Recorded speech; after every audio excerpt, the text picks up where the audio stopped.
राजस्थान प्रदेश Congress committee के निर्देश पर जिला कांग्रेस कमेटी अलवर द्वारा गुरुवार को अम्बेडकर नगर स्थित नवीन कांग्रेस कार्यालय में एक महत्वपूर्ण बैठक आयोजित की गई। ये बैठक दिल्ली में प्रस्तावित वोट चोर गद्दी छोड़ महारैली की तैयारी और रणनीति को अंतिम रूप देने के लिए रखी गई थी। बैठक में कांग्रेस के शीर्ष नेतृत्व ने पहुंचकर कार्यकर्ताओं का मनोबल बढ़ाया और रैली को ऐतिहासिक बनाने के लिए दिशा निर्देश दिए। नेताओं ने कार्यकर्ताओं को संबोधित करते हुए कहा कि दिल्ली में होने वाली महारैली लोकतंत्र की आवाज उठाने का बड़ा अवसर है। उन्होंने हर ब्लॉक, मंडल और बूथ स्तर पर कार्यकर्ताओं को सक्रिय करते हुए अधिकतम संख्या में दिल्ली पहुंचने का आह्वान किया। बैठक में पीसीसी पदाधिकारी, डीसीसी सदस्य, ब्लॉक अध्यक्ष, अग्रिम संगठनों के जिला अध्यक्ष, जनप्रतिनिधि और सैकड़ों कार्यकर्ता उपस्थित रहे।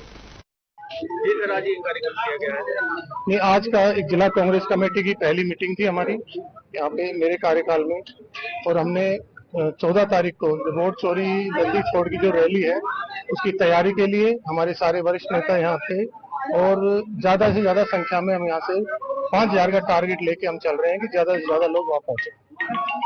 आगे क्या रणनीति रहेगी? आगे रणनीति है कि पहले तो हम रैली को सफल बनाना है हमको, उसके बाद फिर हम बैठ के वरिष्ठ नेताओं से चर्चा करके आगे अपन को कैसे काम करना है, कैसे संगठन को मजबूत करना है। हमारा यही है कि हम पंचायत स्तर से लेकर बूथ स्तर से लेके और जिले स्तर तक हम कांग्रेस को मजबूत करें और आगे बढ़ें।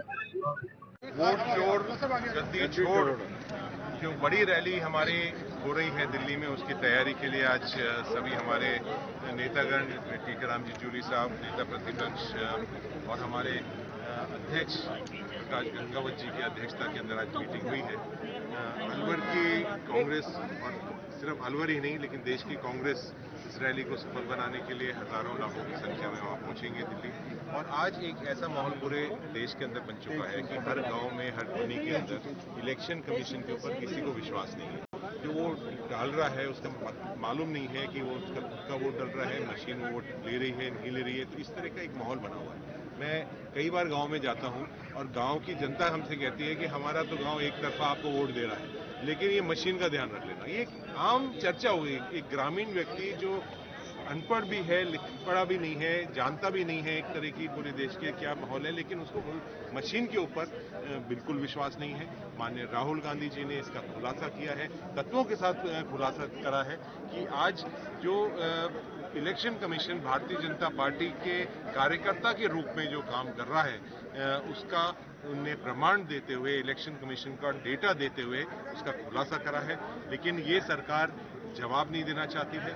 ये सरकार के अंदर इनने जो चोरी करी है उस चोरी को उजागर करने के लिए बड़ी रैली आयोजित हो रही है। सर, देश भर से कितने लोग जुटेंगे इस रैली में? लाखों लोग आ रहे हैं। यहाँ तक कि मैं आपको बताना चाहूँगा कि नॉर्थ ईस्ट जो हमारा इलाका है वहाँ से भी, जहाँ से असम से लगभग 800 और 1000 लोग आ रहे हैं, जहाँ टिकट ही हवाई जहाज का लगभग 17,500-18,000 हज़ार रुपये है। नागालैंड से लोग आ रहे हैं, मिजोरम से लोग आ रहे हैं, मणिपुर से आ रहे हैं। तो पूरे देश के लोग आज देश के संविधान बचाने के लिए इकट्ठे हो रहे हैं और इस सरकार को ललकार है। हमें बड़ी खुशी है कि हमारे अलवर के दो जो है पर्यावरण मंत्री हैं, एक राजस्थान सरकार के अंदर भी और एक भारत सरकार के अंदर भी।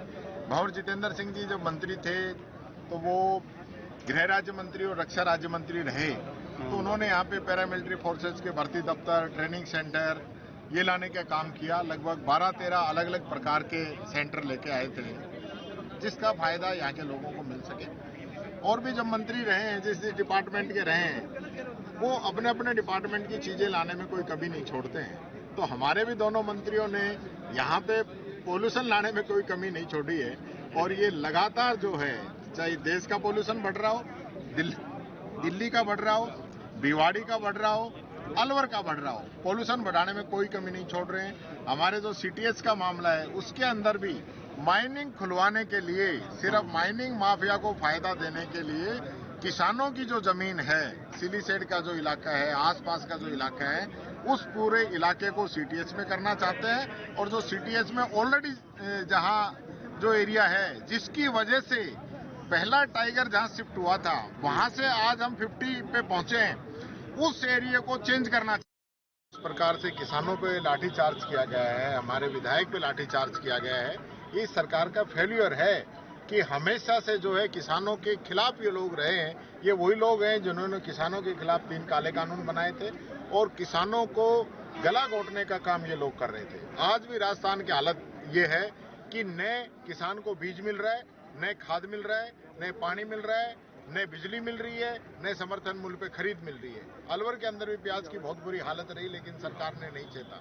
और यहाँ भी जो है ये किसान काफी समय से कंपनी के खिलाफ आवाज उठा रहे थे, लेकिन सरकार की तरफ से कोई मॉनिटरिंग नहीं की गई, सरकार ने कोई ध्यान नहीं दिया और जिसकी वजह से मैं समझता हूँ बहुत बड़ा खामियाजा वहाँ हनुमानगढ़ के लोगों को उठाना पड़ रहा है। आज भी वहाँ 10,000 से अधिक किसान जो है धरने पे बैठे हैं। मैं कहना चाहूंगा सरकार को तुरंत इसमें संज्ञान ले, जो दोषी अधिकारी हैं उनके खिलाफ कार्रवाई हो और जो झूठे मुकदमे किसानों के खिलाफ ये दर्ज करने की प्लानिंग कर रहे हैं उनमें उनको राहत मिले, ये बात कहना चाहूंगा। इस अवसर पर मैं ये कहना चाहूंगा कि दिल्ली के चारों तरफ जो अरावली का क्षेत्र है, जिसके लिए माननीय सोनिया गांधी जी ने भी एक एडिटोरियल लिखा है, आप समझ सकते हैं दिल्ली के अंदर क्या हालत आज पोल्यूशन के हो चुके हैं। वहां पर्यावरण पूरा खराब हो चुका है। ऐसी स्थिति के अंदर जो सरकार आने वाले समय में अरावली की जो परिभाषा ही चेंज कर रही है, उससे 11,000 से अधिक जो है छोटी छोटी पहाड़ियां जो खानों के अंदर तब्दील हो जाएंगी और हमारे यहाँ पे पोल्यूशन जबरदस्त हो जाएगा। मैं समझता हूँ जो पूरा क्लाइमेट चेंज की बहुत बड़ी बड़ी मीटिंगें पूरे देश और दुनिया के अंदर हो रही हैं, उनका कोई मतलब नहीं रह जाएगा। आज हम आम व्यक्ति को, इस हमारे देश के नागरिक को साफ हवा और साफ पानी नहीं दे पा रहे, तो फिर क्या मतलब है? ये बात मैं कहना चाहूँगा। रोजगार कैसे मिलेगा लोगों को? बेरोजगारी ज्यादा दिक्कत करती है। गोदी वाले को छोड़ के पेट वाले की आस करना छोड़े। रोजगार जो आज मिल रहे हैं ये तो दिलवा दो पूरा। वही 2 करोड़ रोजगार का वादा तो मोदी जी ने किया था हर साल देने का, वो तो आज तक नहीं दे पाए।